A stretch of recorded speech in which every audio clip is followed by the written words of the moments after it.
আর বন্ধুরা, আজকে আমি আপনাদেরকে একটি গল্প বলতে চাই। সেটা হলো, কোনো এক সময় একজন লোক হেঁটে যাচ্ছিল বনের ভিতর দিয়ে। হঠাৎ করে একটি মুমূর্ষ অবস্থায় একটি ছোট্ট বাঘের ছানাকে দেখতে পেল।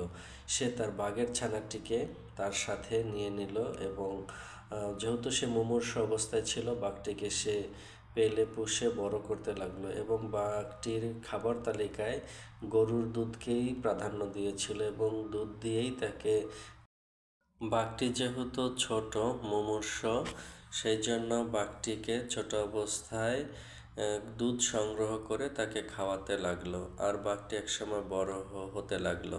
কিছুদিন পরে বাঘটির যে গৃহকর্তা বা পরিচর্যাকারী, সে হঠাৎ করে উচট খেয়ে তার কোথাও কেটে গেল।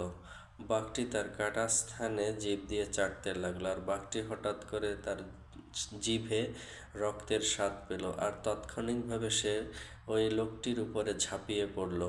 তো বন্ধুরা, আমরা এখান থেকে শিখি যে হিংস্র পশু যতই তাকে আপনি আদর দেন না কেন, যতই আপনি গৃহবেশে পরিবেশে পালিত করেন না কেন, সে কিন্তু তার অভ্যাস পাল্টাবে না। তো আমাদের সমাজে এমন কিছু মানুষ আছে যে আপনার সঙ্গে বিশ্বাসঘাতকতা করবে বা করতে চাইবে। তো আমরা ওই সকল বিশ্বাসঘাতকদের থেকে দূরে থাকব।